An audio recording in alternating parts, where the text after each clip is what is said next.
Today the topic is transaction properties. The transaction properties also called asset properties. अपन बात करें कि यहाँ पे एक वर्ड आता है एसिड प्रॉपर्टीज. एसिड प्रॉपर्टीज, ये जो एसिड वर्ड है वो एक्रोनिम है किसका? ऑटोमिसिटी, कंसिस्टेंसी, आइसोलेशन एंड ड्यूरेबिलिटी.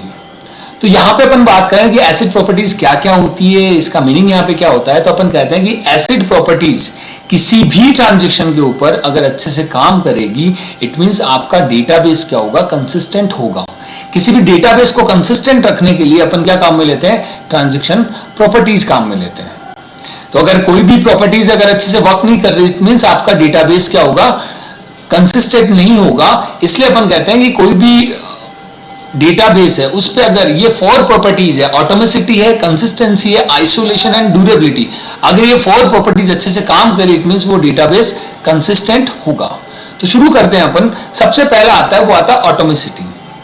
देखिए ऑटोमेसिटी क्या कहता है कि this property ensures that either all operation of transaction are reflected properly in the database और नन आर. इट मींस कि या तो सारे ऑपरेशन क्या होंगे? प्रॉपर्ली रिफ्लेक्ट होंगे या फिर नहीं होंगे, कोई भी नहीं होगा.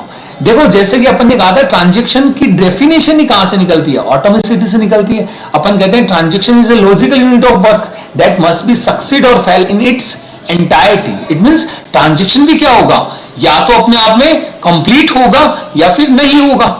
इसलिए अपन कहते हैं ऑटोमेसिटी का मीनिंग भी यहां पे यही होता है कि जितने भी ऑपरेशन होंगे ये या तो प्रॉपर्ली रिफ्लेक्ट करेंगे या फिर नहीं करेंगे. जैसे अगर मैं बात करूं एक ट्रांजेक्शन के अंदर अगर 12 इंस्ट्रक्शन है, तो इसका मतलब वो सारे के सारे क्या होने चाहिए?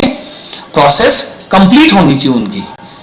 तो कहने का मतलब ये हो गया कि ऑटोमेसिटी का मीनिंग यहां पे ये होगा कि ये या तो कंप्लीट होंगे या फिर नहीं होंगे. तो सेकेंड थिंग आती है, वो आती है कंसिस्टेंसी.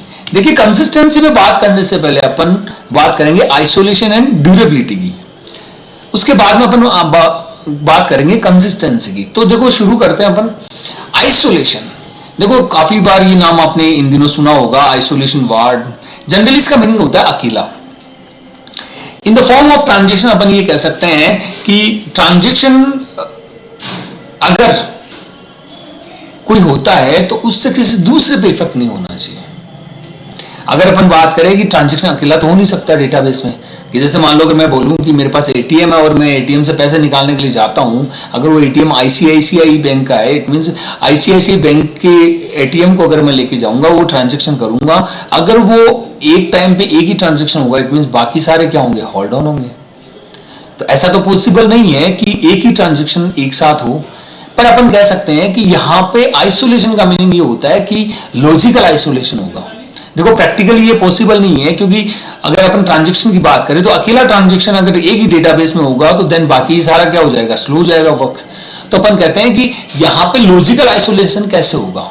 यहाँ पे मीनिंग ये आता है कि ट्रांजैक्शन अगर होता है उससे किसी दूसरे ट्रांजैक्शन पे इफेक्ट नहीं होता.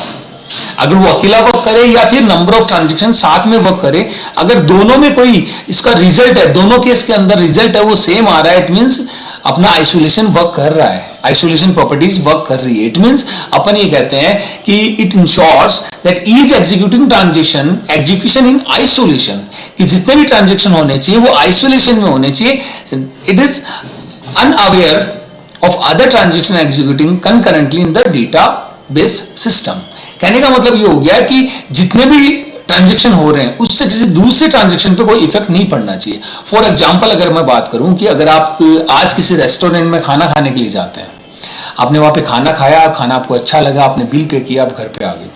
नेक्स्ट डे अगर आप अगेन जाते हैं, वहां पे और 10 आदमी बैठे होते हैं, देन आप अगेन खाना खाते हो, बिल पे करते हो और आप घर आ जाते हो. आप ये देखते हो कि अगर पहले दिन गए थे और आज आप जा रहे हो, इन दोनों में कोई डिफरेंस है क्या?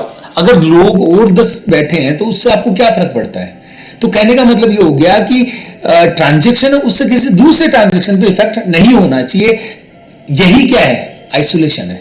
एक और एग्जांपल की बात करते हैं कि अगर मैं रेलवे का टिकट बुक कर रहा हूं तो उसी टाइम पे हो सकता है कि और बहुत सारे टिकट बुक हो रहे हैं, पर आपको जो टिकट चाहिए, जो रिजर्वेशन चाहिए, अगर रेलवे आपको दे रहा है तो फिर आपको क्या दिक्कत है कि कोई दूसरा क्या टिकट बुक कर रहा है, वो कहां जा रहा है?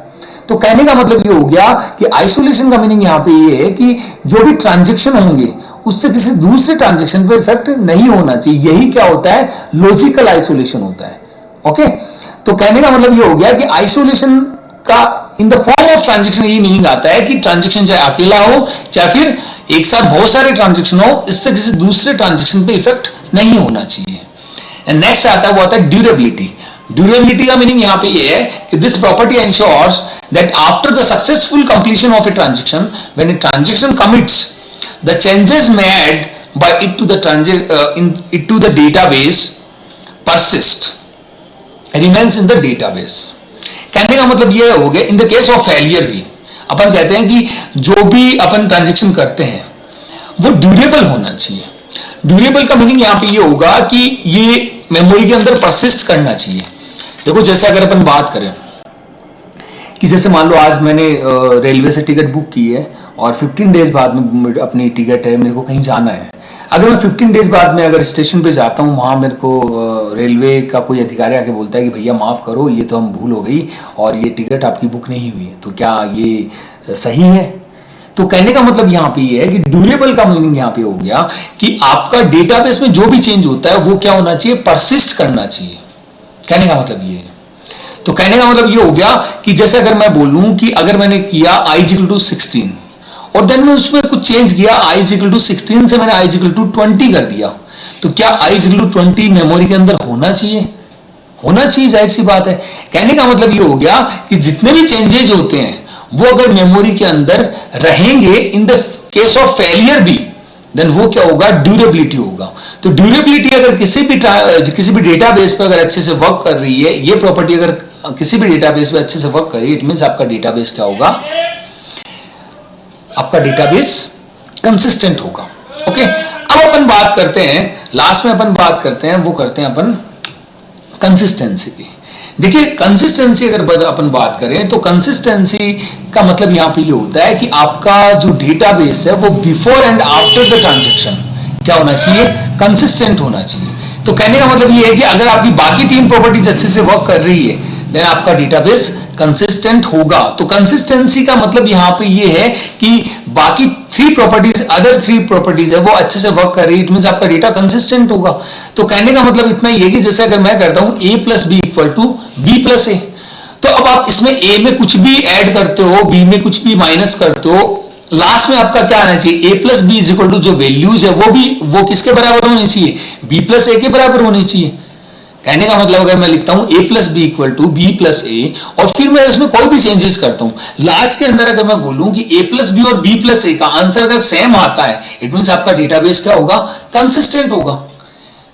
इसका मतलब ये है कि अगर अपना डेटाबेस में उसके अंदर अपन ट्रांजेक्शन टी करते हैं तो before and after the transaction आपका डेटाबेस है वो अगर कंसिस्टेंट है देन वो क्या होगा, कंसिस्टेंसी होगा। इट मींस कि ये प्रॉपर्टीज कंसिस्टेंसी क्या कहती है, कंसिस्टेंसी ये कहती है कि before and after the transaction आपका डेटाबेस क्या होना चाहिए, कंसिस्टेंट होना चाहिए। तो देखिए अपन कहते हैं कि this property ensures that the database remain in A consistent state before the start of transaction and after transaction is over. तो कहने का मतलब ये हो गया कि ट्रांजैक्शन प्रॉपर्टीज, ये 4 प्रॉपर्टीज अगर किसी भी ट्रांजैक्शन पे अगर अच्छे से वर्क कर रही है, इट मींस आपका डेटाबेस क्या होगा, कंसिस्टेंट होगा। ये क्वेश्चन हमेशा 2 नंबर का पूछा जाता है और हर बार ये 4 प्रॉपर्टीज आपको नहीं पूछेगा, ये किसी भी प्रॉपर्टीज को आपसे पूछ सकता है। 1 या 2 प्रॉपर्टीज को हमेशा बोर्ड के अंदर पूछा जाता है, तो इसे थोड़ा सा अच्छे से तैयार करें। Okay, thank you.